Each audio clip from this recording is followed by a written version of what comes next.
Hi everyone, and if you want to know how to fix X, formerly Twitter search isn't working, you've come to the right place. So first of all, I hope you already checked your internet connections, and if it's everything fine with your internet, so let's begin. First of all, check the outages. So sometimes the issue might be on the X end.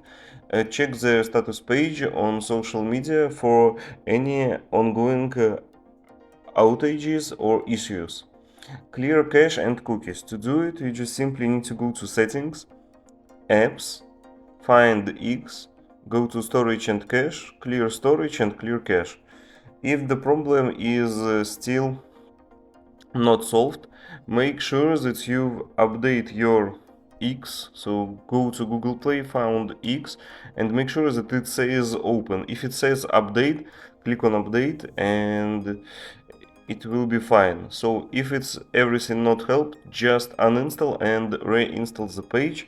Also, you can try to log out, and that's all. So I hope this video was helpful for you. Thank you for watching, leave a like and subscribe.